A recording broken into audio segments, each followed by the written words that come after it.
Spinward Fringe, Broadcast Zero, Origins, a collected trilogy, by Randolph Lalonde, narrated by Verner. Book 1, Freeground. Prologue. The last mission. The odds weren't in our favor. They rarely were, but this time it was different. The stakes were higher.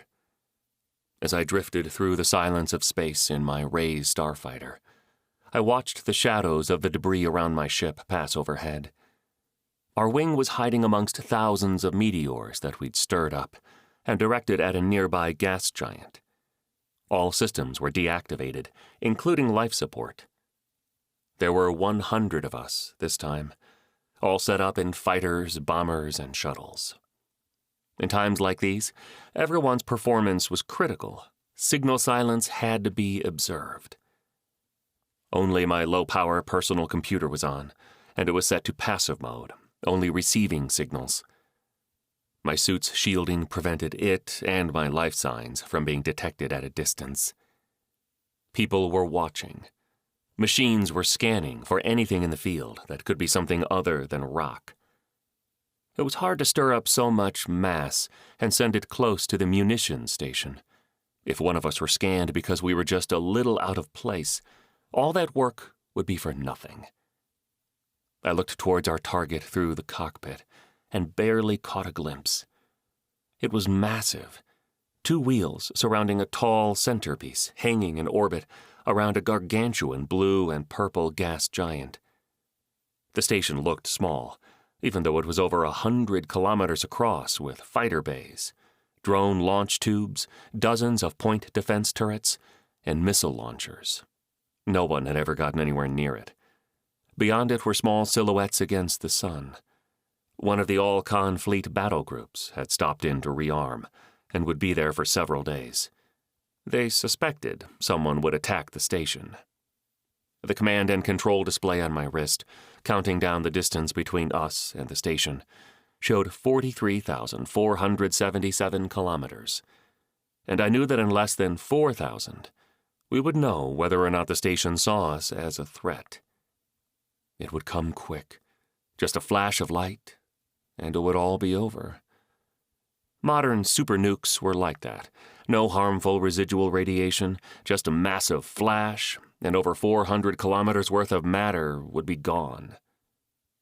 I caught myself holding my breath and shook my head. Breathe normally, I thought. If we get a chance to see the nuke coming, we might have a chance to turn and run. I checked my counter again. We'd passed the safe range for a nuclear explosion. If the base hit us with one, they would risk shorting out its own perimeter sensors with the electromagnetic pulse and taking damage. That brought us to our next challenge. The perimeter sensors were finely tuned and would scan all passing objects. Thankfully, they wouldn't be able to penetrate our hulls and discover our body heat, but it would trace the outside of all the objects, creating profiles it would look up in the base's database. We had attached all kinds of random objects to our hulls, making our ships look like floating trash or strangely shaped meteors made of compressed garbage jettisoned by some unknown interstellar vessel. If it worked, we'd be past the perimeter sensors. But if someone didn't disguise their ship well enough or activated any kind of system, we'd be finished. Once one of us was found out, the station would send a squadron of fighters to check it out, or they'd just start shooting at the meteors and we'd get ground up in a blender of colliding rock and debris. I looked back to the counter on my arm display and watched the kilometers tick away. We were closing on 20,000 kilometers, and fast. The gravity of the massive gas giant below was tightening its grip. An Lockheed Fleet destroyer was moving towards the station, and I found myself wondering if we'd have to use it for cover later. 2 years ago, when I joined up with this crew, I would have thought the strategy of using a kilometer-long, fully armed destroyer for cover was absolutely crazy. As I double-checked my fighter's thermal silhouette, I found myself acknowledging that it was just another checkpoint on the list we call "They'll Never See It Coming." My command and control display beeped once, quietly. and I saw that we were a couple of seconds away from our destination, the closest point we could reach under inertial drift. I watched and waited as it counted down to 937 kilometers. Just as it reached that magic number and started counting up again, I covered my eyes and flipped a switch. Hundreds of thermal charges planted in the meteors all around us went off with a blinding flash. They weren't hot or explosive enough to change the meteor shower's course, but it would create an intense visible wave of light for hundreds of kilometers. That would make it impossible for the station to pick out our fighters until we were close. Real close. They need to use visual scans, which wouldn't work well for their computers since our shapes were irregular. That would leave manual targeting until they figured out what we'd done to our ship profiles. "Let's go! Everyone knows what to do!" I yelled into my communicator. "Yee-haw! 700 kilometers and closing. Let's do some damage," Oz replied. "Cover the boarding shuttles. If we don't get our people inside, this'll be for nothing." "Bombers on first run. Don't launch your shells until you can read their serial numbers," Ronan shouted. I could see him and his 13 bombers heading off towards the fighter launch bays and drone tubes. There was some activity out there, but not as much as I would have expected. The station computers and personnel weren't sure what was happening yet. My targeting scanner picked up the first group of fighters coming in from the far side of the station. I turned my ship towards them, while floating past the outer ring of the station, and started firing. The loaders for my 3 railguns vibrated the entire craft as they propelled hundreds of rounds towards the group of fighters. "Marking Alpha Group," I said as I selected them on my targeting computer. "They're after the bombers." "It's their funeral," Ronan called out. I watched the tactical screen as most of my shots went flying harmlessly through the enemy fighter formation. Then the enemy fighter group started to show some real damage, explosively decompressing and flying to pieces. I looked to where I knew Ronan's fighter group was moving towards the station to see that they were drifting backwards at speed while firing at the incoming fighter group. "Show off." "All right, let's drop our shells and close the doors," Ronan ordered. "Boarding shuttles under fire," I heard Sunspot, the commander of Shuttle 2, call out. "Could use your help here whenever it's convenient. You know, drop by sometime," Oz said over the sound of his turret firing. He was in command of the first shuttle and shouldn't have been in the gunner position, but telling him that was a waste of time. "On our way," I said. "All interceptors, keep those shuttles clear. Let's make a hole." I spun my ship towards their flight path and hit the thrusters. "More resistance than we expected. About 30 drones and a dozen fighters," Zanger replied. His fighter group was the primary cover for the shuttles, and I could see that he had lost 4 out of 14. I caught a glimpse of the fighter bay and saw that the shells Ronan's group dropped had exploded, causing massive damage. That left 1 launch bay and only a few drone tubes open for business. The station was already hamstrung.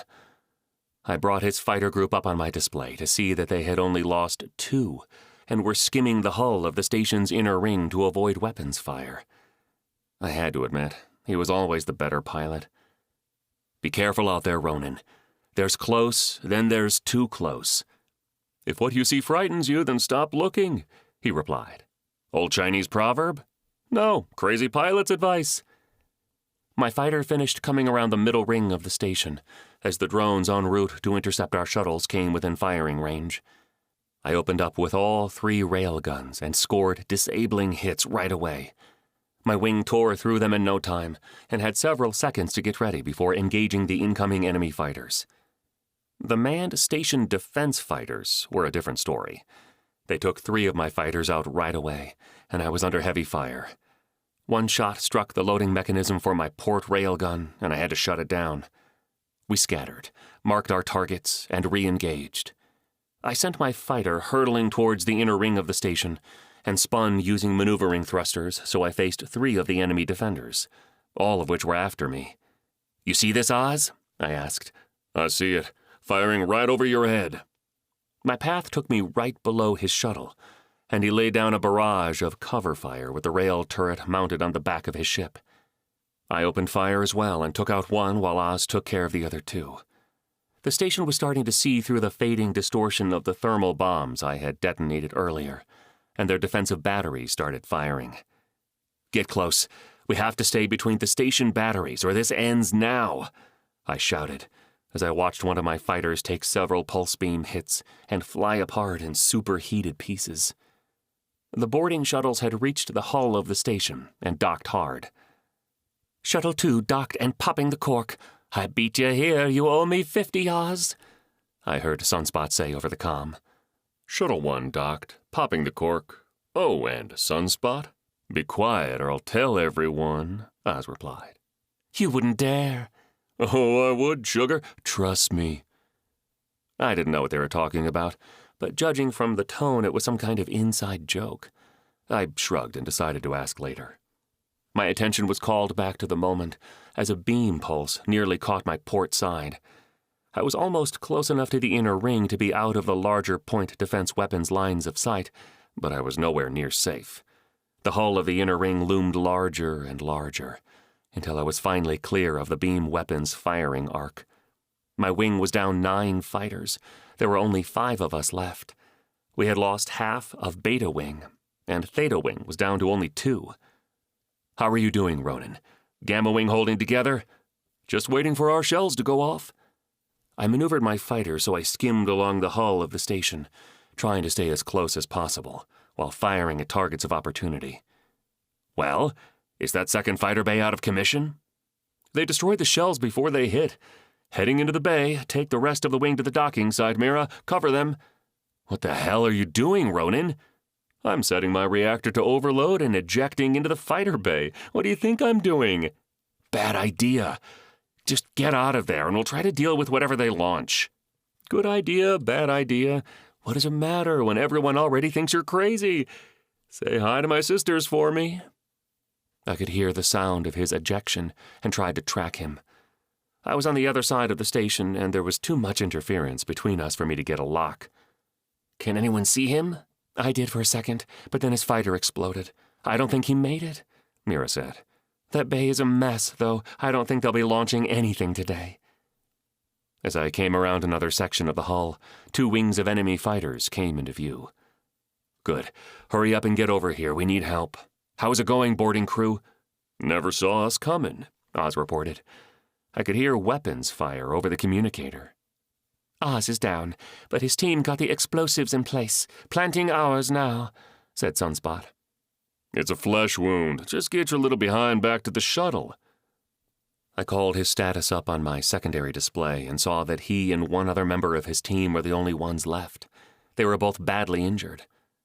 "Heading back to the shuttle now. We'll be out in a few seconds," Sunspot said in a rush. I could hear her running. One of the enemy fighters clipped my starboard side and sent me spinning. I barely had time to figure out where I was before I skipped off the hull of the station and into open space. I struggled with the controls and tried to stabilize the ship. Just as I was starting to bring it under control, I saw the enemy fighter firing on me. I tried to get a manual missile lock as he whipped past my view. He scored another hit on my hull and flashed past me again. As he came around a third time, I hit my secondary trigger and got a lock on him. I fired 3 missiles as fast as I could, and worked to continue stabilizing my ship. "Come on, pick a direction, goddammit!" I growled through clenched teeth to the controls. I finally got my ship under control, just in time to see the enemy fighter explode 100 meters in front of me. "Collision warning," my computer warned. "Smartass," I replied, as small pieces of my opponent's ship impacted against my hull. My cockpit started to decompress through a leak in the canopy, and I was thankful that I wasn't relying on the fighter's environment. My vacuum suit could keep me breathing for days. Cannon fire from the station streaked across my cockpit canopy. I turned my fighter away from the weapon bank and hit the thrusters. I kept moving back and forth laterally and vertically while I made my way out of the range of the station's weapons. "My fighter's full of holes. I'm on my way out." "Detonating our charges. The implosions should start in a few seconds. Do you think you can make it to the rendezvous?" Sunspot asked. I checked the status of my engines. I only have 1 ion array left. but I can make it. The energy readings behind me spiked wildly, indicating that the explosions had gone off, and the station's core had begun a cascading decompression. I love your handiwork, Sunspot. Why, thank you. You're not so bad yourself. Make your best speed to the rendezvous point so we can open a wormhole home. I think we've worn out our welcome, Marauder said. He was the pilot and navigator for boarding shuttle 2. The station was no longer firing, and I could see lights going out all around the rings through the rear view on my console. I made it to the jump point and counted what remained of our raid fleet. 4 fighters, 2 bombers, and the boarding shuttles. 78 casualties out of a crew of 100. A flash of light appeared in front of the boarding shuttle. My computer marked the coordinates as the opening point of the wormhole home. We all made the jump. Shuttle 1, which held the point open, jumped last. The simulation ended. Scenario complete. All win conditions met. Congratulations. Your academy rank is increased to Brigadier General, the computer said cheerily. Entering social mode. Another screen came up on my display, replacing the fighter cockpit and field of stars. It listed all the participants of the scene we had just completed. Too bad I'm not in the academy, I said quietly. None of us are. Think they'll ever find out who's setting new records in their hardest simulations? Oz asked. I'm sure a few of us would be re-enlisted if they ever did. I wouldn't mind the chance to get in a real cockpit again, Ronan added.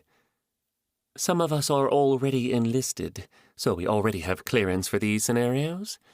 I'm sure my CEO would still have some choice words for me for participating along with uncleared civilians, though. With Marauder's hacks in place, it'll be a while before we have to worry about it. I wish I could stay, but I have a duty shift in 10 minutes. See you all later. Bye, Horace. I'll see you soon, Sunspot said before she dropped her connection. Her accent always set her apart in simulations. Her speech had a light British manner, and I had to admit I never tired of listening to her. I think she likes you, Horace, Oz whispered. Yeah, seriously. You two have been flirting for months whenever she's in a scene with you. I can't count how many times I've stepped into the Nessa Club and run into your avatars chatting into the wee hours. When are you two just going to meet and get it started for real? Ronan asked. She told me she's with a ship that's on assignment somewhere out there. I don't see that happening.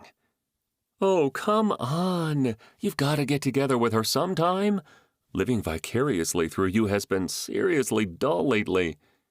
Well, then go find your own squeeze, I replied. With a restaurant to run while living with 3 sisters? I'll be single forever.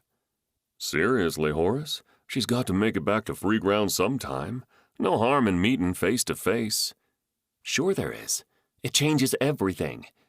I have a really bad record with meeting people from scenarios. Remember the last one, Ronan? Oh, the Assyrian? Yep. Looked human on the outside, was anything but on the inside. Assyrians can't be that bad, can they? They can change their appearance to pretty much anything, I thought. They can breathe out of the back of their heads if they want to. I won't go into the unchangeable differences. Well, I met Sunspot while I was at the academy, and we've been in touch since. She's as much fun in person as she is in scenes, trust me, Oz interjected. Oh, and she's a real human. She has this whole cheeky redhead thing going, actually. All the more reason not to ruin a good thing, I say. Well, I'd love to stick around and get more love advice from a lonely restaurant owner and a career infantryman, but I've got a shift starting up in a few minutes. Thanks for running that scenario. I can't believe we pulled it off, I said. I took off the virtual visor while the team members said their goodbyes. Chapter 1. Just Another Day in the Dark. There are sectors so dark, so barren, that starliners chart their courses along the fringes. Breaking down in dead space, having to drift for years without any hope of assistance, dissuades the big transportation companies from putting their passengers at risk. Other crews, especially freighter crews and more dubious folk, take the risk, going to sleep for weeks as their vessels make the crossing. Some visionary decided to build a state-of-the-art repair and resupply station right in the middle of nowhere, where there's literally nothing. For 300 years, Freeground has been the only beacon of light for travelers, refugees, and those seeking out the darkest spot in our galaxy, right on the fringe downward from the old Sol system. Once, Freeground Station was a massive cloverleaf complex with habitat, control, mechanical, and hydroponic sections. By the time I was born here 33 years ago, it had grown exponentially with kilometer after kilometer of structures, including factories, research facilities, shipyards, forests, malls, housing, entertainment centers, and its own military and government based on the ideals of democracy and freedom. The walking surface area of Freeground is just over half that of Earth, that forbidden blue ball in the distant Sol system. My home looks like thousands of plates, connected by circular frames, all spinning, surrounded by skeletal frameworks that stretch out into the dark like long arms and fingers, grasping for light that's so far away that it's just a faint glimmer. I served during the last Great War, when the Alcon Corporation spent 20 years trying to take control of the station. They sent fleets and spies, blocked trade, and used misinformation to turn our allies away from us, but we resisted. In the end, the Freeground Fleet pushed them back all the way to their home world and destroyed their factories, once again proving that Freeground could not be owned by any corporation or governed by any external body. I remember those days, setting foot on solid ground for the first time in my life, looking over manufacturing facilities as they went up in smoke. Alcon Prime was already a gray, scorched ruin of a planet before we arrived. They had mined it to the core and covered the surface with thousands of manufacturing complexes. I was shipped planetside to repair a communications array on a troop carrier. I wouldn't have had the opportunity to stand on the surface of the planet if I weren't a fleet technician. Even through the gray-blue sky, the free-blowing wind and distant horizon were impressive. I still didn't feel that I had been missing much growing up on Freeground Station. Watching the fighter and bomber squadrons fly overhead, I remember wishing I had served with them instead, seen more fighting. What I didn't know then was that while I was away doing my duty at the front with the last wave, Freeground had suffered a massive, coordinated terrorist attack. 3 habitat sections had been destroyed in the blink of an eye. My entire family was gone. Everyone lost someone in the war. No one was untouched. The people who were responsible for the bombings had been living with us for years. These days, Freeground does not favor a stranger. The Freeground Fleet is filled with people who crave excitement and pursue our enemies on a fraction of a second's notice. I wasn't one of those daring few, however. When I arrived back home 12 years ago and discovered what had happened to my family, I reported for duty with the engineering and construction crews. We rebuilt the habitats that were destroyed, and when that was finished 5 years later, I became a communications and priority assessment officer in the operations and port control center. For 4 days out of a 5-day galactic standard week, I discussed the needs and requests for supplies, repairs, and anything else an arriving ship either required or desired. They circled the station slowly, sometimes dozens of them, sometimes hundreds. Military, corporate, and civilian alike, all calmly waiting to be directed by the port artificial intelligence to someone with a beating heart. There was a 1 in 50 chance they would get me. Their requests ranged from the mundane to the unreal. The traders mostly offered more than they requested, some of them willing to do anything to sell their cargo, especially when they knew it wouldn't survive the trip to another port. There were days when I wished I was back between decks, alone, repairing some tertiary system, and a neglected section of the station no one visited, rather than speaking to one more trader, who had already tried peddling his perishable wares to everyone else.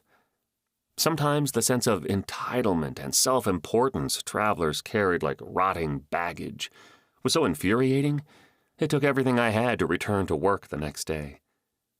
I couldn't spend more time than I had to in my quarters either. I may have helped build the replacement habitation sections, but that didn't get me my pick from the hundreds of new homes. What I had was smaller than the bathrooms in the deluxe sections, and it had that easy-to-disinfect and reassign prefabricated look. However, 2 rooms were more than some people got. In the hive levels, units are 1.2 meters tall, 1.5 meters wide, and 3 meters deep. So I didn't complain much. That day, like almost every other day, I made my way out of my small home and through the catacombs of hallways until I reached the Causeway. The habitation we built years ago was so large that its center housed a forest. Rows of shops and entertainment centers, featuring everything one would expect on a core world, or so I was told, lined the walkway. Awnings shielded their open and closed fronts and seating areas. The perfect circle of streets was filled with people, and many of them wore loose clothing over their reshaped vac suits. If they sealed them up, they'd be protected from the rain, from anything, really. But there was something undeniably fashionable, visibly human, about letting the drizzle wet your hair, or hiding under an extra layer of clothing. The clothes told us much about what people did for a living, about their place, as they did about their income. Some wore square-cut business suits. Others were attired in a myriad of garments that provided scant coverage and high style, all the way up to the practical and overly modest. We Freegrounders are a melting pot of travelers, founder descendants, transients, and lost souls. I glanced up at the overcast holographic sky and cursed the rain as I stepped out into the open concourse. In half an hour, civil servants would change shifts.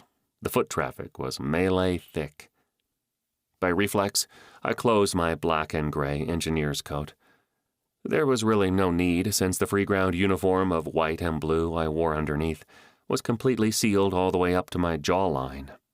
It sustained its own environment, protected from most stellar elements and even sharp objects, all in a skin-tight shell that was as thin and flexible as common cloth.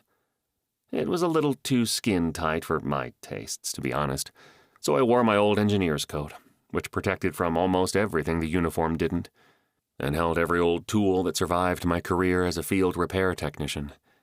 Most people looked and wondered where I found one, since it looked like an old trench coat used by ground militia on ancient Earth when impact reactive armor was invented. Nodding at a passerby, I pulled up the collar and made my way down the sidewalk to Min Chu's, a small restaurant that was little more than a booth with a few stools and tables on a widened area of the walkway. Min, Ronin, in the simulations, waved as I approached and started heating some lo mein. He shook some black sauce on it and added vishri, a water vegetable that I had heard tasted just like shrimp, a fish from Earth I had never seen. "Your mood matches the weather, Jonas." I poured myself a cup of coffee and nodded. You'd think they would have planted vegetation that didn't need so much rain. If I had the rank to know what this habitat would be like, I would have found other housing. Huh. Watch what you wish for. Someone from Fleet Operations was in here just the other day, and she couldn't help talking about core port operational personnel being promoted. The team on your shift is doing such a good job, they're looking at promoting the leads. I'd bet you a year of dinner you're on your way up, Min said, as he handed me my bowl of noodles and chopsticks. Oh, just what I wanted. Don't put down rank, friend. This was my reward for retiring early from infantry command, a kingdom built on noodles and rice. Well, I had to sell that fighter I stole from Alcon Prime, too, but it's still my kingdom. I'm your loyal subject, as always. Best lo mein I've ever had, I managed around a mouthful. Probably the only lo mein you've ever had. You should get back into Fleet, see some solid ground somewhere. Maybe spend some time at another restaurant. I won't mind, as long as you come back with friends. 1 year on Alcon Prime was plenty. Not much of a world, especially after we set most of it on fire at the end of the war. You really should get out there, find a nice home world to make landfall on. Just make sure there's a beach and plenty of women around, so I'll have something to do when I get there. And leave your kingdom? Nothing is a constant but change, I've heard someone say. We'll both be here until they rebuild. And even during reconstruction, you'll probably be on crowd control duty while I put the roof up. Then we'll just settle again. This is our home world, as intentionally wet and miserable as it can be. Who let an old man sit on my friend's favorite stool? Move on, old-timer. My friend will be along any minute. Ha! Very funny. You shouldn't be settled so young. People are living to 400 these days, and they still look 50. Look who's talking, Mr. Restaurateur. Oh, but I'm not settled. This place breaks even in just under 3 months. Then I start making credits I can keep. Maybe hire someone who can do my job, and then I'm free. I could even qualify for Freeground Fleet and join a reserve fighter squad. First infantry, now fleet. Reserve fleet, my friend. Missions on a mostly volunteer basis, with mandatory patrols twice a week close to home and a Black Hand interceptor. The only way I'll see combat is if someone attacks the station. Unless they promote me to command and I send your ass out to Camshi, I hear the tertiary battle group is having a blast maintaining the territorial lines out there. You wouldn't take me away from my noodles? If they make the mistake of promoting me, there's no telling what they'll let me do. Well, then I suppose I'll have to make the best of things out in Camshi. After they saw our squad simulation replays, they didn't have much of a choice. I couldn't believe he set me up for a promotion. I knew that Min's days got a little long, and his kitchen staff of 4 wasn't exactly the most thrilling bunch, especially since 3 of them were his sisters. But this was beyond beating the boredom. Which replay? Who did you send it to? The Lost Wing Sim. You remember when you took command of 3 wings, took us through the asteroid belt, and jumped the Antarans from behind? That was on the Secure Academy network. No one is allowed to take on Level 8 training simulations without clearance, especially since the opponents are trainees and officers. You're a lieutenant commander. You have clearance. That's how we were able to play. An inactive lieutenant commander. Deactivated. Civilian of rank, and you're not even in the service anymore. But someone knows Admiral Farah's favorite recipe for dim sum. It's amazing how many people in Fleet just love my cooking. You should have heard her go on about our near-zero thermal maneuvers. If that were a real operation, it would take the best scanners in the galaxy to pick us up. I'm telling you she's a former pilot. But of course you knew that. Of course, and you're in her command chain. She was equally unhappy when she heard that you were still filling requisition orders and providing commercial traffic control. Well, there goes the simple life. At this rate, she'll hand me a command on a starship somewhere, maybe set me up as a trainer, all because I can give orders from a simulated cockpit. You can also make 5th on the kill leaderboard while doing it. Not the best, but then we can't all have the reflexes of an android that can look 3 seconds into the future, Min said, as he pretended he was back at the controls of a starfighter, firing at some unseen ship. A thought occurred to me, and I couldn't help but grin. I put down my bowl and slapped the chopsticks on the counter. Oh, well, sounds like you're a necessary asset. But my restaurant...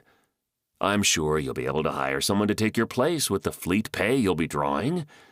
If I'm getting promoted back into a career position, I may as well have someone I trust working to keep the fighter jockeys in line, I said as I stood up. I started walking towards the tube shuttle that would carry me to the operations deck, where I'd start another uneventful shift. You're a mean-spirited man, Jonas. My customers will miss me. I'll put a picture of you up right here on the counter, and it will say Jonas Valent, Noodle Master Kidnapper. May your life be interesting. I called over my shoulder as I walked through the tube entryway. Chapter 2. Walking to the Crossroads. During the war, I was assigned to the engineering staff of a destroyer named the Lockheed. It wasn't as interesting as it sounds. There were 112 of us engineers there, just to keep the systems running while we were on our way to the front. Only half remained on board when we reached Alcon Prime. That's when the excitement started. The low-grade engineering crew was set up with infantry units and sent out to blow up and burn every factory they had. Originally, I was sent down to repair the shuttle that Minchu's unit had dropped in on, and then I was assigned to them as their engineer. Our objective on the ground was to put a stop to the Alcon Corporation's primary production lines. Minchu saved my hide more times than I could count during that year. He taught me how to stay alive in a firefight, even tried to teach me how to shoot. I qualified easily in basic training, but I was never a great shot. Definitely not what one would consider a marksman. Min took me on as his pet project, and after a year, I was actually a very good shot. I scored in the upper ranks after we got back home sometime later. The fighter pilot stint came later, when our units had to use stolen Ray starfighters to get off-world and break through what remained of the Alcon fleet to get home. We never saw combat, but there was something about being at the controls of a 1.5 million credit Rays starfighter that made it hard to give up the cockpit when we got home. Don't get me wrong, there's no glamour in spending 3 days in a cockpit, speeding away from the stars into the darkness. We infantry, engineering, and other support crew sat on our own with simple orders. Get your butt back home using stolen fighters and supplies. It was an exciting challenge, if you weren't so terrified that you couldn't enjoy it. Most of us only had the most basic pilot training.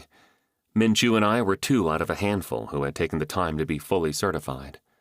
Altogether, 5 of us had piloted craft outside of a simulator, and we had to lead everyone else, over 190 untried factory-fresh ships flown by green pilots all the way back home.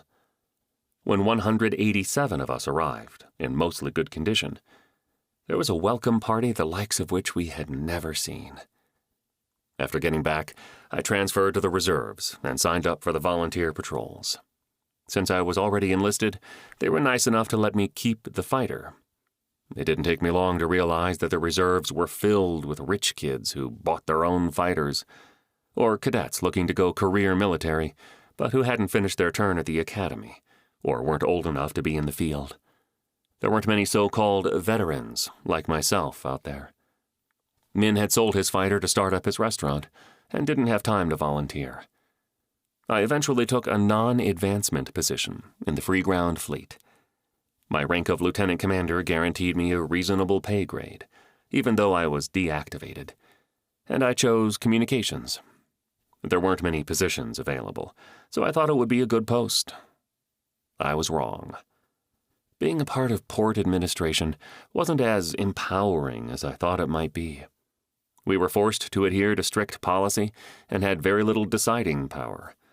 Speaking to travelers from across the stars wasn't a good place to learn about the galaxy. We were inundated with unreasonable requests, strange pleas, and lonely, chatty captains who just wanted someone to talk to and would keep the comm open no matter what it took. It was irritating, but as I finished directing my first ship of the day, a hauler called the Queen Virgo, I found myself glad I wasn't assigned to a Freeground Fleet vessel in the middle of nowhere. The only thing more boring than port control was a maintenance post on a military non-combat vessel. I was perfectly qualified to keep a vessel like that together, but I couldn't help but appreciate sitting behind a desk in a comfortable seat. It was better than a cramped maintenance crawlway. I hoped I wouldn't be in for serious trouble from accessing the restricted simulations. Min's heart was in the right place, but there was a chance his good intentions would land me in a military punishment post. Forced enlistment wasn't uncommon, and my civilian friends would be in for equivalent punishment. Professional demotions, hefty fines, even imprisonment. If we were discovered, and Fleet Command wanted to make an example of us, things could get bad. I would never have guessed that the true-to-life sensory simulations would lead to so much trouble. But as the civilian encounters became over-practiced and mundane, we couldn't help but delve into the secure military scenarios. The challenge was thrilling. But what kept me going back day after day, month after month, were the people. Ayan, Oz, and Min were the closest friends I had, and I had never met two of them in person, seen their real faces, or heard their real voices. The people at work were kind, but most of them were much older.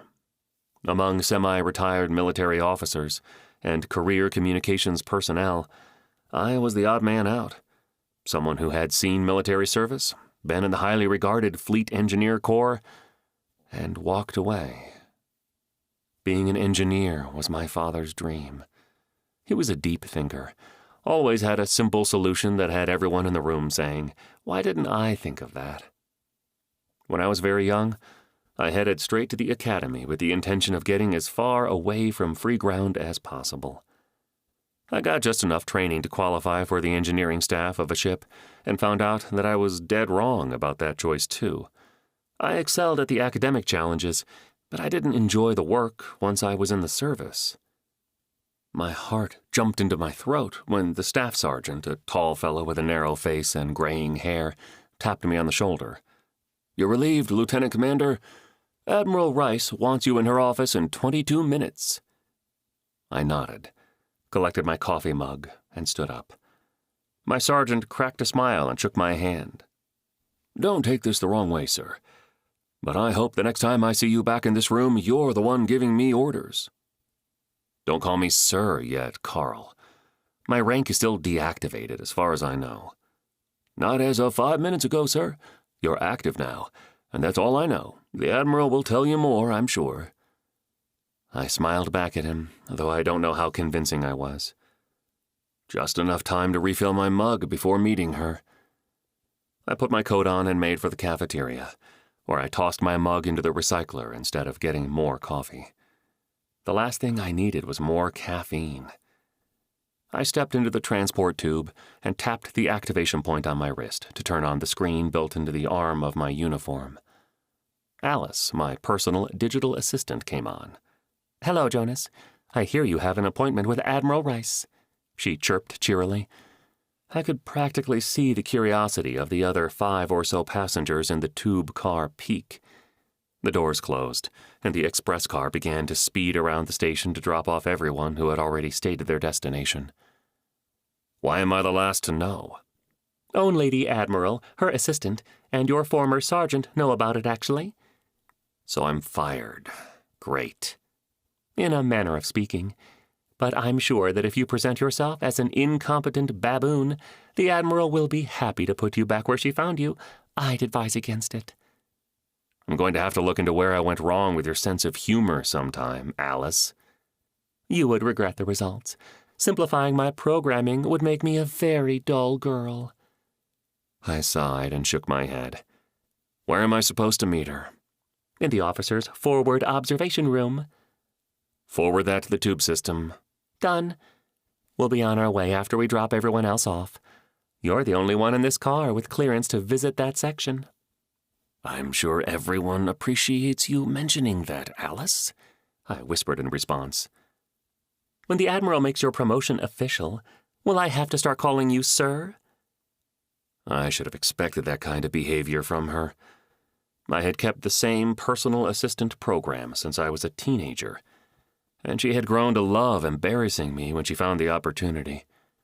I suppose it's the price I paid for having the most sophisticated AI allowed as a personal assistant program. I saved up for 2 years so I could afford her software package. "No, but would you mind looking up what my current rank is and whispering it to me?" I asked quietly. A moment later, I heard Alice's response in my left ear.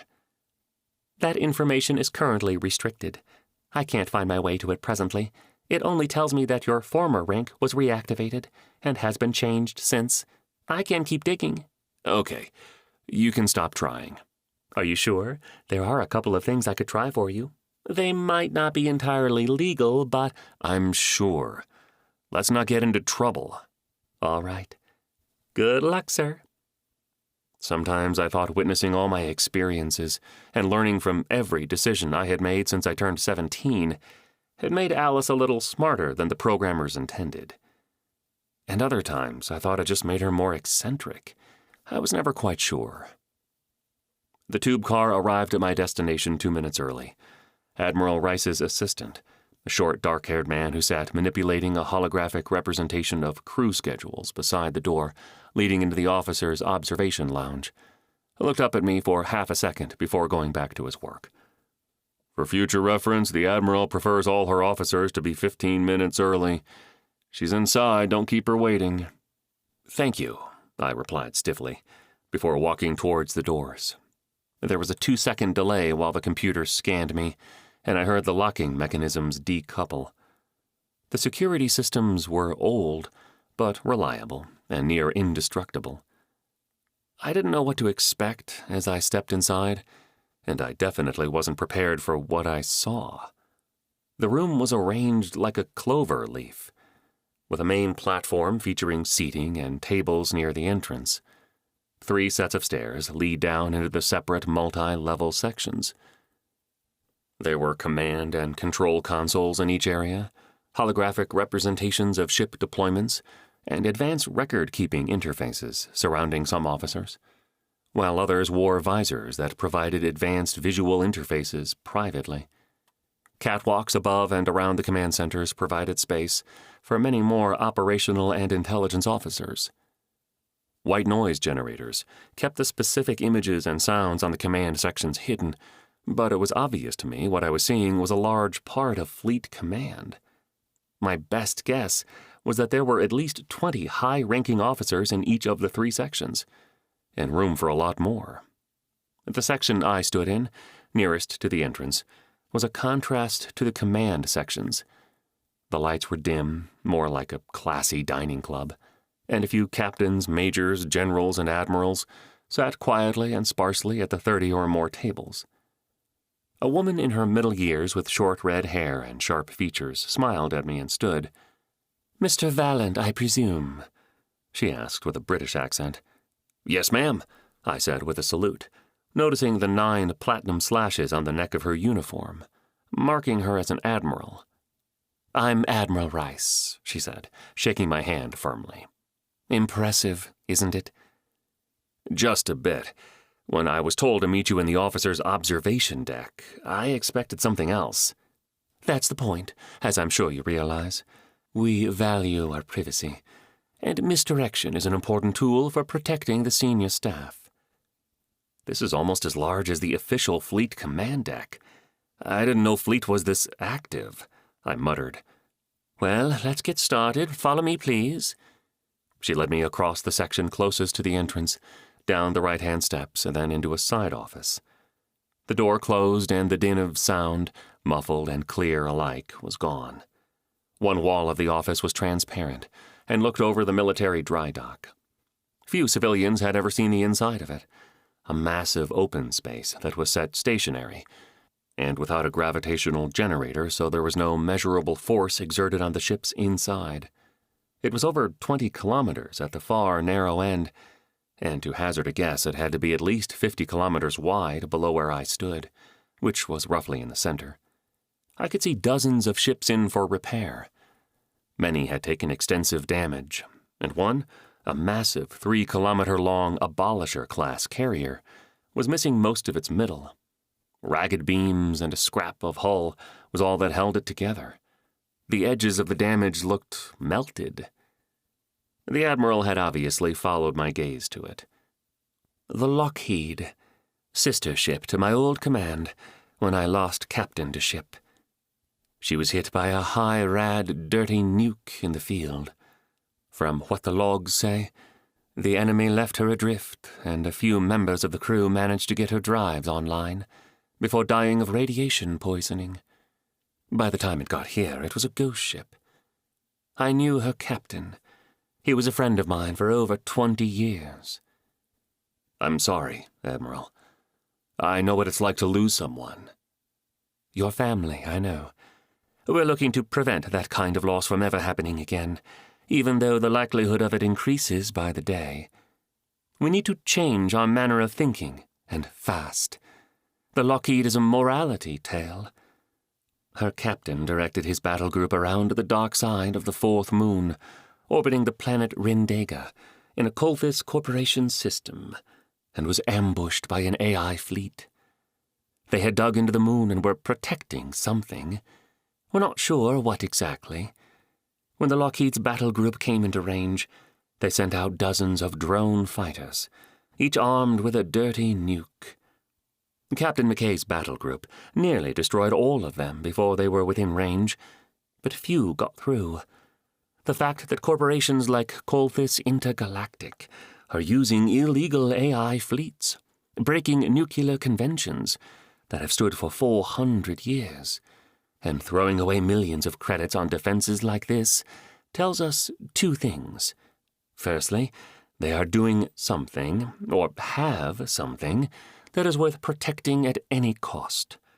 Secondly, we have to look beyond conventional thinking. All of Captain McKay's precautions and countermeasures were by the book, but even with an experienced crew, it didn't mean a thing. He was overpowered by a more reckless, forward-thinking enemy with no moral restraint. We're big enough to draw a lot of attention, but not powerful enough to make claims on areas with the resources we need to grow. So we have to think outside the realm of conventional methods. Admiral Rice looked from the Lockheed to me. I felt like I was being inspected from the inside out as her eyes locked with mine. Being in command has taught me that solutions sometimes come in surprising ways, in strange packages, she said quietly. Your friend, Mr. Minchu, did us all a favor when he showed my colleague your replays. We've been trying to find out who has been raking trainees over the coals the last few months. You and your friends, some of whom are actually ranking members of the fleet, don't just outshoot our trainees. You have been embarrassing them. At first, we thought one of the basic opposing team AIs had gone rogue, learning too much and performing past its normal abilities. But then we managed to get into the simulated communications chatter and heard the disguised voices of you and your team. Not a simulated chatter at all, and heavily encrypted. Ever since then, we've been watching and trying to find out exactly who you and your friends are, but the trail never led back to the right place. Your programmer friend, Jason Everin, has done such a good job at hiding your transmission trails that at one point we were led to a door control module in a waste reclamation plant as the source. We were able to determine something interesting from our findings, however. Your entire team uses direct neural interfacing for simulations, the same kind of nodal interface our cadets use. So, you people have some kind of need to make the simulations feel as real as possible. I'm surprised some of you aren't suffering from link disorders. The simulations you were running were so real that they're part of the encounter hours debate. The encounter hours debate. I had heard about it all through my academy days and into my early military career. Some instructors argued that the stress and conditions of higher-level training simulations were so real that they should be counted as actual combat and personnel records. I didn't take their side. No matter how real the simulations were, and some of them were so real that they left trainees shaking and mildly traumatized by the end, there was a safety feature in the neural link node that subconsciously reminded us that it wasn't real, like we were dreaming awake. She was right. Everyone who I counted as friends craved the experiences. They were so exciting, such a complete escape, and every little victory came with a rush that could only have been surpassed by the real thing. If I were to meet this Jason Everin, I would have to congratulate him on his ability to maintain the fidelity of the transmissions, while keeping you perfectly hidden. Accomplishing both is difficult. Normally, I'd have every opportunity to meet him while he spent 3 to 10 years in prison for violating a secure network. The Admiral's accent seemed to slip. Her perfect diction failed for a moment to reveal a hint of an aristocratic bend to her words. I had heard it before, but I couldn't be sure where. My heart was sinking, but I kept a stiff upper lip and tried not to show it. "I've never met him, ma'am." "I'm not surprised, but you will." "I would like to take this opportunity to apologize for any inconvenience I may have caused, and take full responsibility for the actions of all my teammates. They followed me in, and we initially used my access codes to gain entry into the training simulations." "We realize that now, and it's too late. We've already singled out who we can, and are acting accordingly. You, along with 3 others, are being dealt with presently. Just so you know, we were on the verge of finding out exactly who you all were. The last simulation you ran was one of the most difficult we have to offer. As you well know, it is among a chosen few that are reserved for optional study among trainees. When we realized that you and your people had started it, our cadets were removed and replaced with a group of seasoned commanders and pilots we had in place to test you. They were beaten. Not impossible, but bloody unlikely. You managed to embarrass a number of the senior staff, and they think you've been brought in so I can administer your punishment personally." I wanted to say something, but didn't know what, so I kept my mouth shut and clenched my teeth. She shook her head and continued. "Computer, display full career path of Jonas S. Valent." The holographic tree of everything I had done appeared over her desk, starting at age 17. She pointed at the first one. "You purchased a top-of-the-line personal organizer program, called it Alice, and started modifying it. By the time you joined the service at the age of 20, Alice had grown into the most sophisticated level of AI we allowed by law, and her limiters have been in place ever since. There have been 3 attempts at copying her, which failed, since her AI is complex enough to warrant severe usage limitations, and she was moved twice. You joined the fleet, spent 2 years training as an engineer, 4 as a cadet, received basic engineering, infantry, and combat pilot certifications.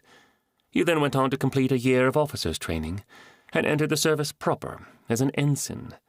During the voyage to Olcon Prime, you received field promotions more than once, because they saw great underutilized potential, and they were short on leaders. Your commanding officer noted that you had no difficulty meeting and sometimes exceeding expectations as an ensign, but as a second lieutenant commander, you only did as much as was required, and no more as an engineer. But where it came to the staff under you, there was no limit to the time and effort you would expend on them. People under your command flourished, and the few that didn't meet your standards were routinely written up. The discipline and professionalism with which you conducted yourself while in that position earned you the respect of the senior staff.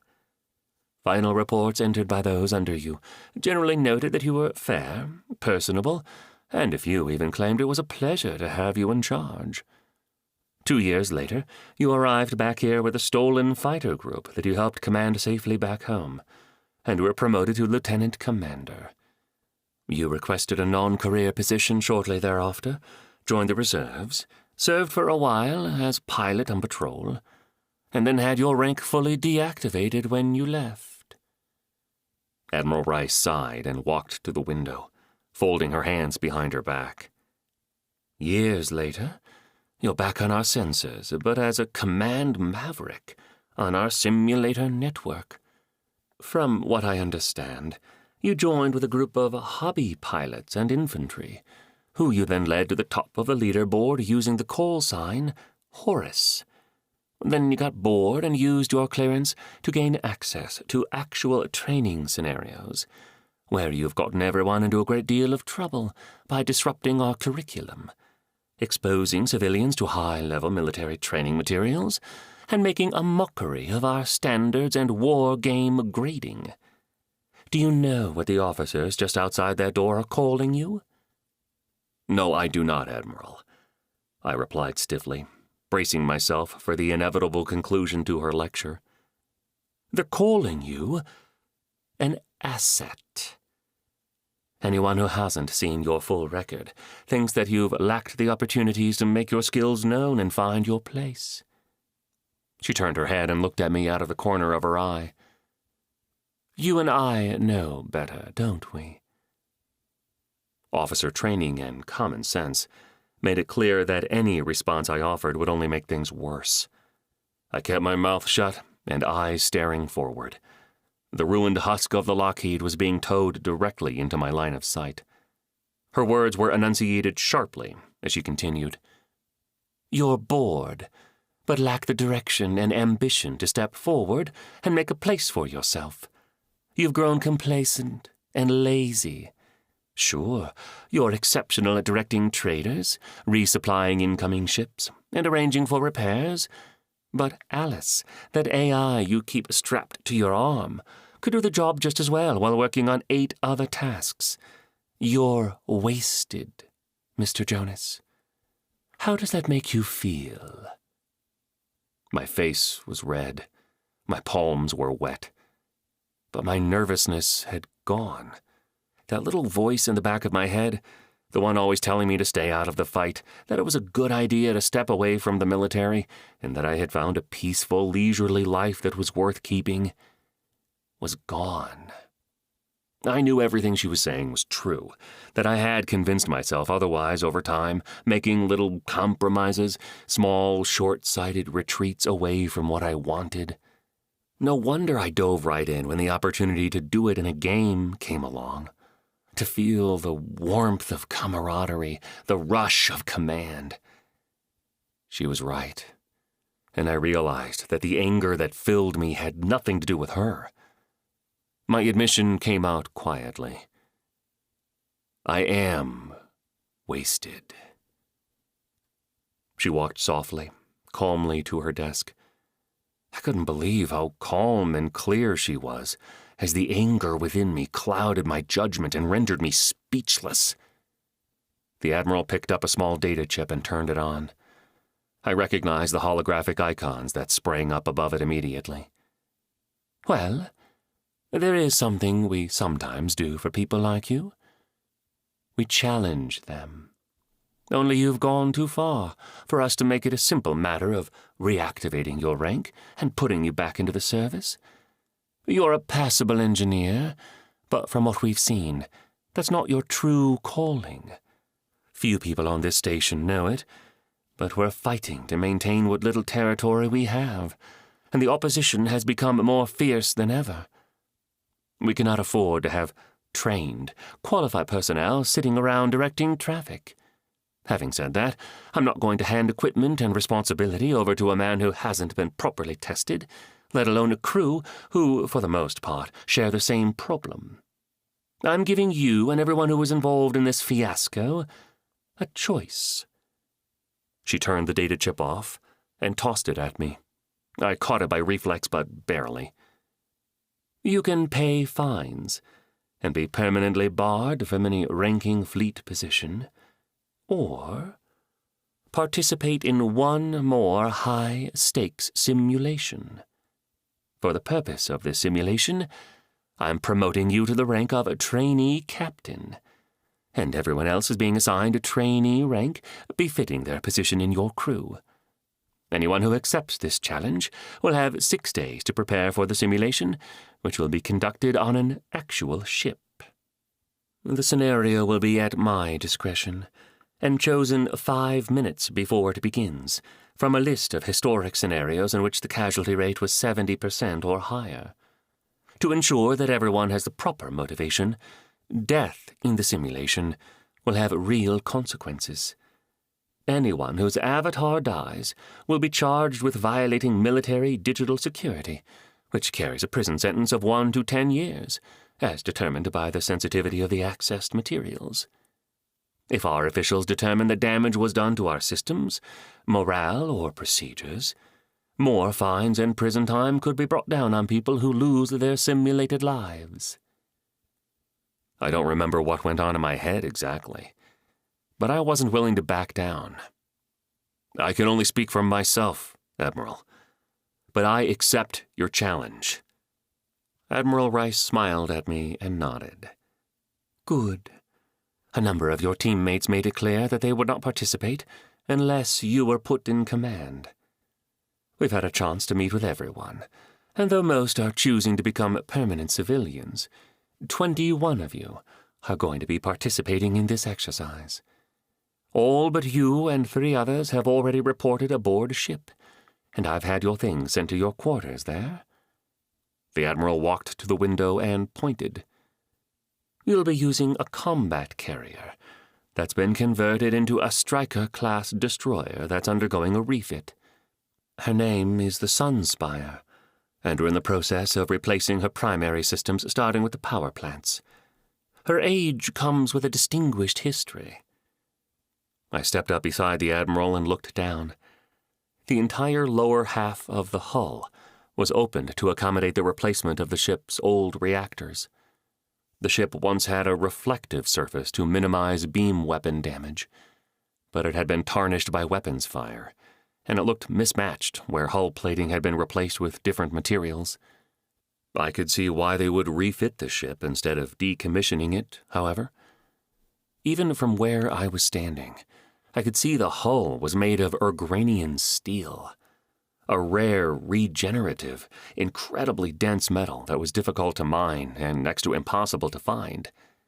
Looking at the exposed portions, I could also see that the hull was well over a meter thick, more in some places. Tethered just behind the ship were 24 starfighter training pods, ready to be loaded into some part of the ship. Judging from the ongoing work, I couldn't begin to guess where they'd be putting them. The old reactors they're pulling out of her are huge. They've got to be almost 150 years old. What are they going to do with all the space left over after the new ones are installed? They'll be 1/8 the size and generate the same amount of energy, I found myself asking. There won't be much space left over. We're quintupling her power generation capabilities and outfitting her for long-range missions. Her new fuel manufacturing systems will be able to make energy out of almost anything. We're putting those huge ram scoops to good use with the new design. They'll also be installing new automation systems, so she'll require 1/20th the crew. That'll give her the power generation capabilities of a juggernaut, and the ability to turn anything into energy. Exactly. So, I suppose I'll be commanding the ship in its original configuration during the simulation? No. Part of the test is to find out how you and your teammates deal with new technology. The Sunspire may look like a ship ready for retirement on the outside, but we're updating her with all our best technology on the inside, and reshaping whole sections of the hull. The regenerative qualities of the metal allow us to do a great deal with this ship that we couldn't with any modern vessel. One of the unique things about the challenge I'm setting you and your friends on is that no one really knows all the details of this ship from stem to stern, except for the lead engineers who redesigned her. The specifications, real-life profiles, and everything other than the scenario are on the data chip I gave you. As of this moment, you're in full command. Crew assignments, drills, and even who you might want to excuse are completely up to you. I'll also allow you to request a number of qualified, low-ranking officers to fill in for missing crew members.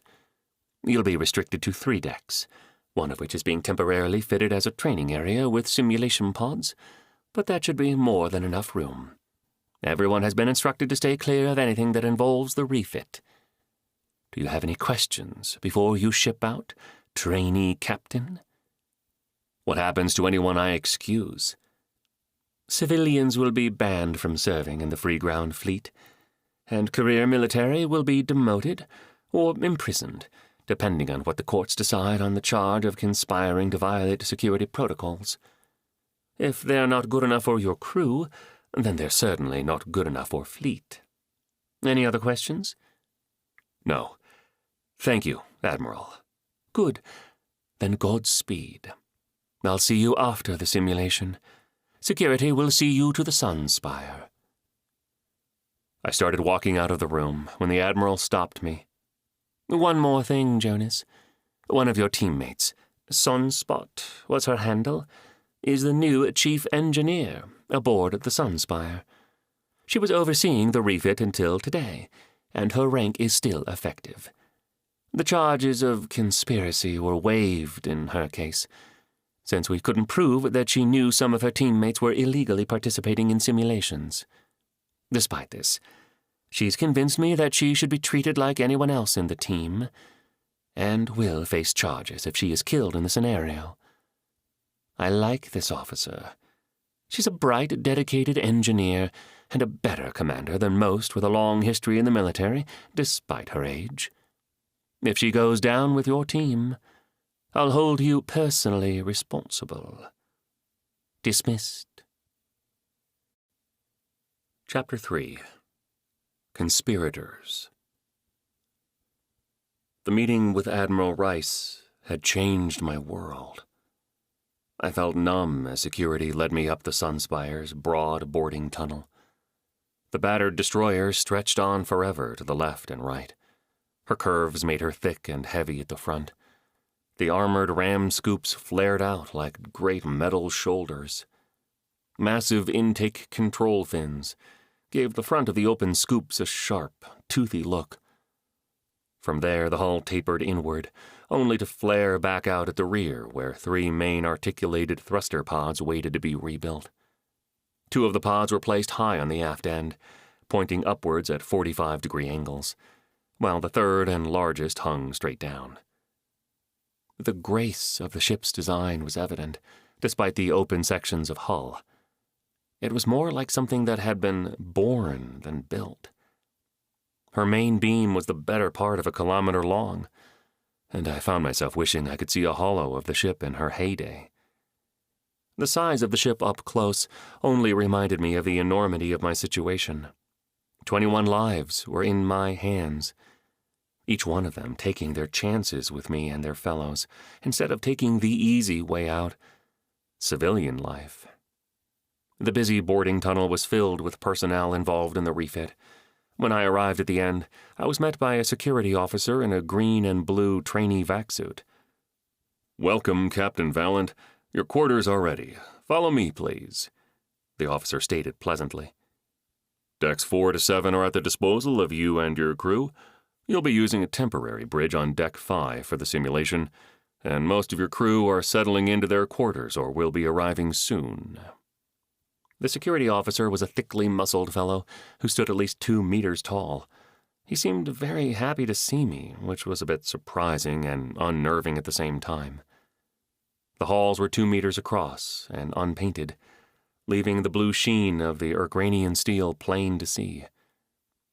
It struck me then that it was the perfect bare material for the interior, since it would absorb massive amounts of energy instead of conducting it freely. The cables, wiring, and pipes that ran along the sides of the corridors were perfectly arranged, neatly clipped against the bulkheads so they were out of the way. There were pressure doors every 15 meters that decoupled, moved outward, and separated at our approach. "Are these doors always closed when the ship is in operation?" I asked. "Only during yellow or red alert status. Normally they're only closed at major junctions. During the refit, we're keeping everything bottled up just in case we blow a seal somewhere." We had to traverse the ship vertically by using an empty lift shaft, since the elevator cars were being replaced. Aside from a safety tether, we were floating free in a shaft that ran the full height of the hull, 8 decks above me and 13 below. The size of the vessel couldn't have been more apparent as we drifted up several decks to the 3rd. "This is huge. How big is her normal complement?" "As far as I know, it depends on how she's tasked.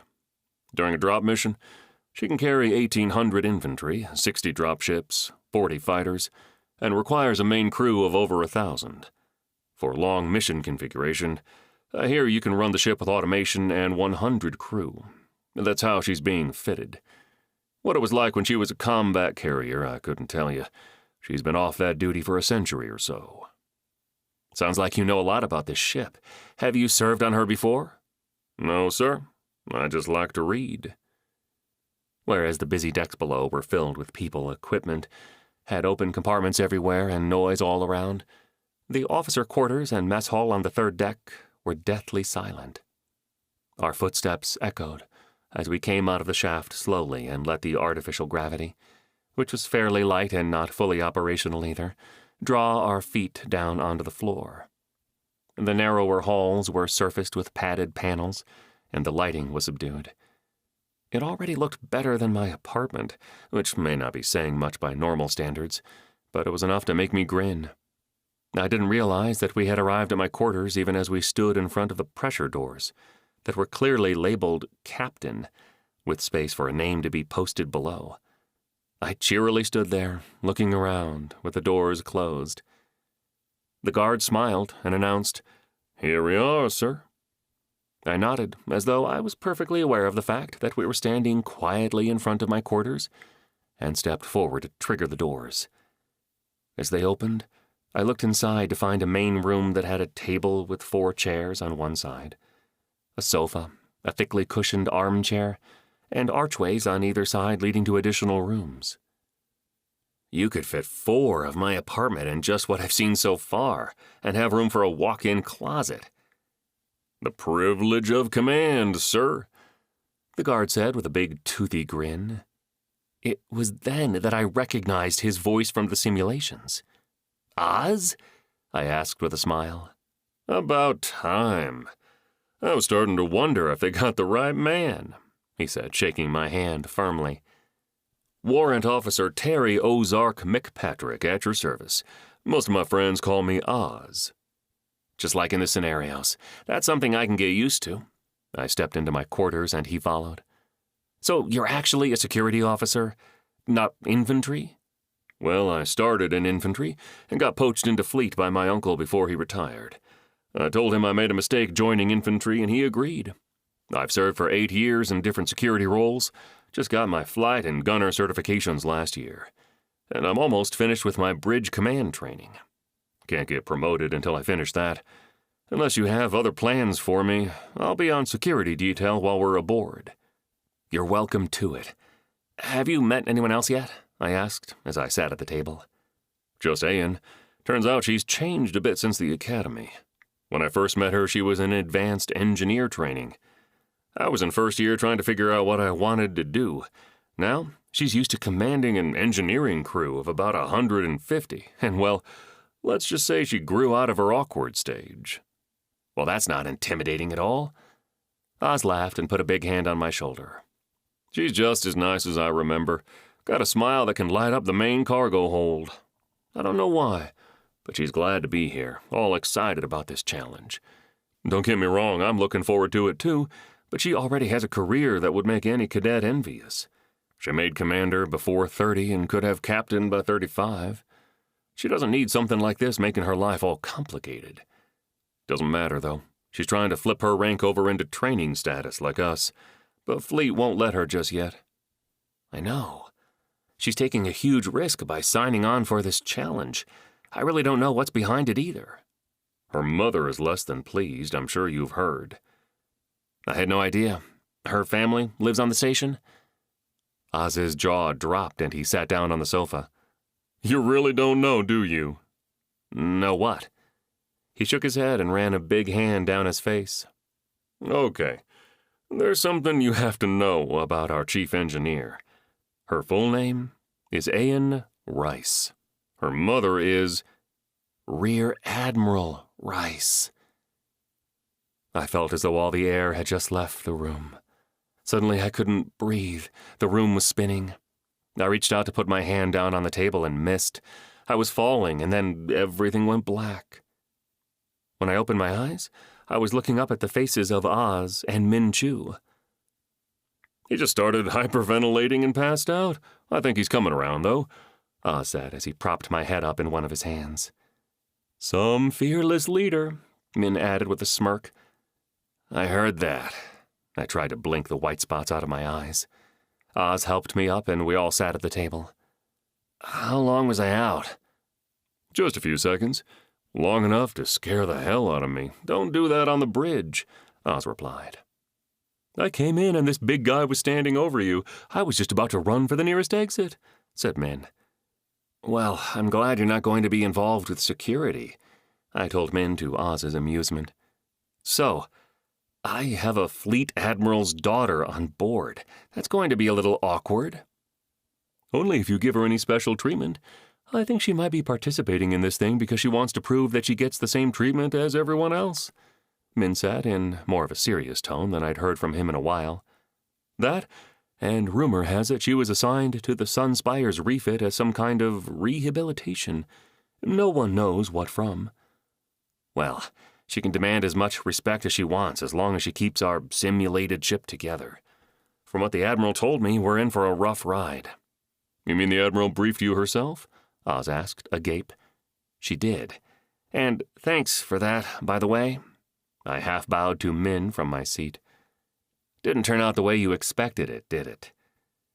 He looked almost panicked, and I realized that until that moment, only he and I knew he was the one who informed command of my identity and got the ball rolling.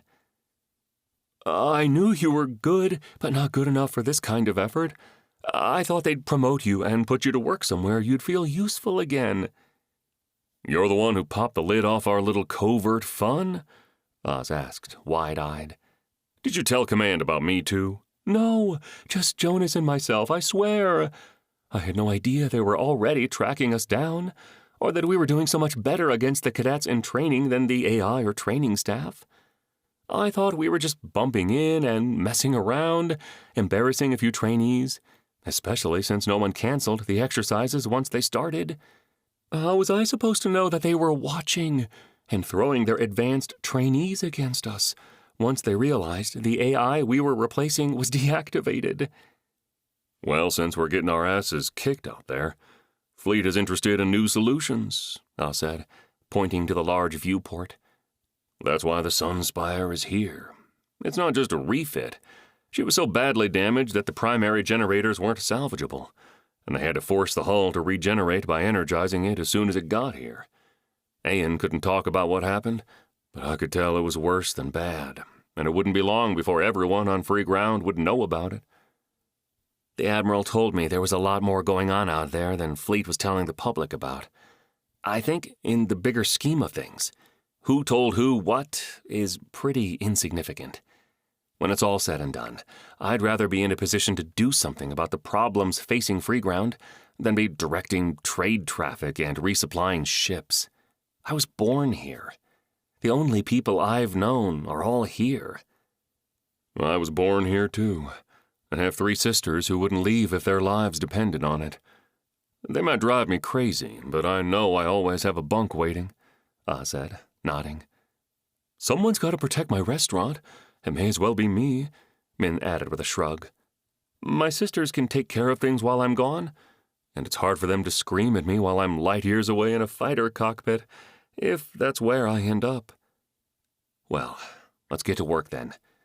I have a lot of catching up to do. I have to learn about the ship's systems, find out who I have and who I need to bring aboard, set out the crew assignments, and then we have to start drills. Then there's everything I'm not thinking of. I turned to Min then. Can you get everyone set up with quarters tonight? Make sure they're settled in and tell them there will be a meeting at 10 tomorrow morning in the mess hall. Sure, but the main mess hall is open to space right now. Won't be very comfortable. Do we have another space available? We have the common room at the rear of this deck. That should be big enough. Good. That's where we'll meet tomorrow. I turned to Oz and smiled. Do you think you could talk to Ian and review the roster with her? She'll need an engineering staff, a repair team, you'll need pilots, I'll need a bridge crew, and you'll need security personnel. All right, and what will you be doing? Everything else. I'm hoping to have all the essentials ironed out tomorrow afternoon, so we can have our first drill before the day's out. Well then, we should get going. I have crew members to track down, Min said, standing up and heading for the door. I have an engineer to find. From her reputation, I'll probably find her halfway inside one of the main systems. Oz shrugged with an amused smile. One more thing. We shouldn't tell anyone that Min here was the one who helped Fleet Command put 2 and 2 together. I know I'm past it, but we don't need the extra trouble. After they left, I walked to the viewport. It stretched the length of the main room in my quarters, and was 1.5 meters tall. I looked out at the work crews, all so efficient, getting the Sunspire ready for God knew what. Was I going to be her next captain? First officer? Or would I be a footnote in the fleet's history, as the man who could handle a virtual command, but cracked when there were real consequences? I shook my head and called out to the ship's computer system. Sunspire Control, this is Trainee Captain Jonas Valent. Am I clear to enter operational data? You are clear, Captain Valent. Please upload critical mission data, a strong male voice replied. I held the data chip I was given by the Admiral in front of me. Scan and record all operational data from this storage unit. Scan complete. Do you have further orders, Captain? The computer asked after a moment. Forward roster to Terry McPatrick, Min Chu Bu, and Ian Rice. Leave general instructions that I am not to be disturbed until 5 a.m. tomorrow morning. Set ship-wide wake alarms for the same time. Acknowledged and completed as ordered. Thank you, computer. Now, could you give my personal assistant, AI, Alice, access to your database, display controls, and communications system? Processing, the computer replied. And as I expected, Alice giggled through my earpiece. It tickles, she said as the ship computer came on once again. Complete. Command and control circuitry remains isolated from Alice AI. I never have any fun, Alice pouted. Thanks again, computer. That will be all, I said, dismissing the voice interface. A holographic representation of Alice's head and shoulders appeared suddenly in front of the sofa. I jumped back so fast that I nearly knocked the table over.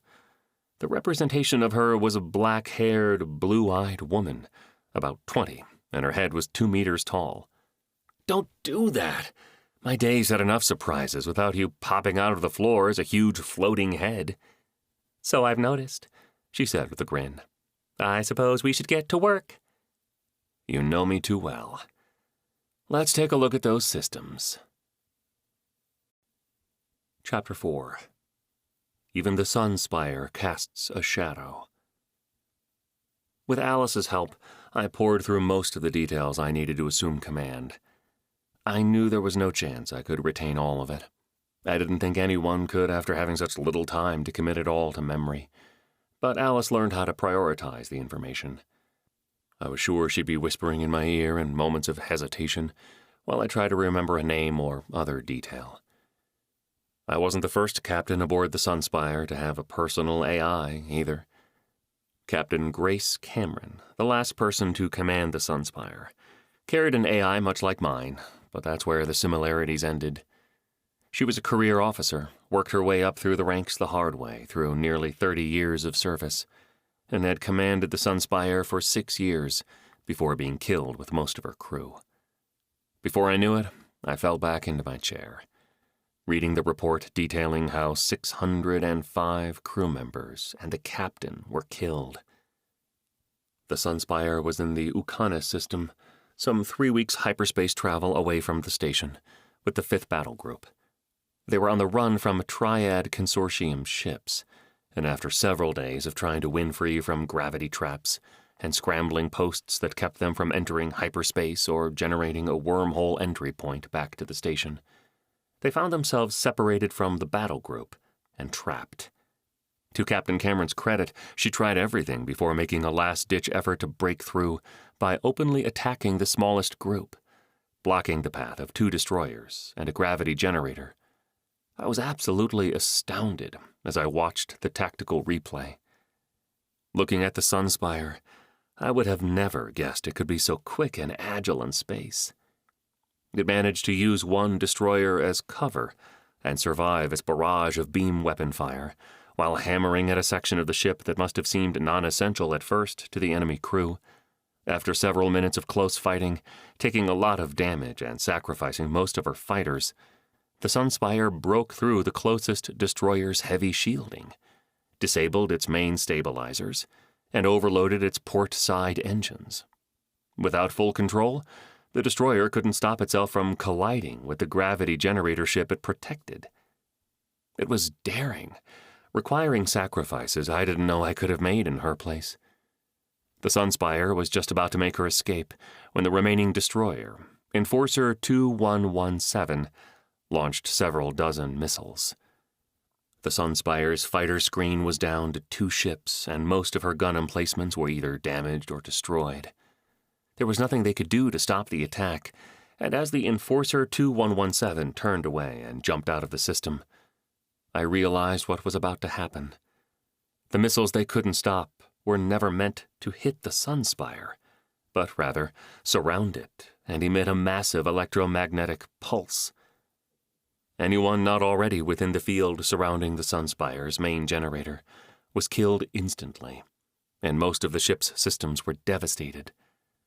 Ayan and 4 of her engineering staff survived because Captain Cameron had just enough time to command them to climb into the center of the ship's main generator while it was still running. According to Ayan's report, they were adrift for a week while they got basic propulsion back online. They hid the ship in a stagnant asteroid field for 5 more weeks while they repaired the secondary wormhole generator. I thought about Ayan and her remaining staff for a long time after I finished reading her report. I couldn't imagine being defenseless, left for dead on a ship filled with the corpses of my crewmates for weeks, knowing that any moment we could be discovered and killed or captured. I went to bed late that night thinking about the good-humored, fun-loving Ayan I had grown to know in simulations as Sunspot, and what she must have gone through. Weeks relying on just her vac suit for life support, with no gravity, little light. By the time I was asleep, I saw nothing but dark hallways and corpses drifting in and out of some faint unseen luminescence. I woke up and looked at the time. I had drifted off for less than an hour, then tossed and turned for the rest of the night, sitting up occasionally to dictate more details for Alice to add to my action plan. So noted. Now, go to sleep, or I'll convince the ship computer to flood your quarters with sleeping gas, she scolded after the 4th or 5th time. The humor helped lighten my mood a little, and I tried to stop going through all the past events of the day, reports and plans I was in the middle of making. It must have worked, because when Alice woke me up, it was a few minutes before 5 in the morning. "There is someone at the door for you. I think it's urgent." I sat up groggily and tried to clear my heavy grogginess. I'll take more sleep at any price. "They brought coffee." "Thank you, Alice," I said with a dry mouth. I reached for my command and control unit and snapped it on my wrist. The status lights came on, and I dragged myself out of bed to stand in the middle of the bedroom. Cleaning cycle. Then apply uniform for trainee captain, vacuum suit version, 2mm thickness with extra material in sensitive areas, I commanded. The small projectors in the wristband vibrated the air over my body, shaking off dirt and dead skin, reducing all the matter to particles finer than visible dust. Then I passed it around my body, so it could spray on the uniform with blue extremities, shoulders, legs, and a green-colored core. I always hated the color of the trainee uniforms. It only took a few seconds for the material to finish bonding to itself, and I stretched to loosen it from my skin. "Please let them in, Alice," I said, then realized that I hadn't even asked who was at the door. The pressure doors decoupled and parted to reveal Ayan, who patiently waited with a tall, sealed silver coffee mug in each hand. Her roster image didn't do her justice.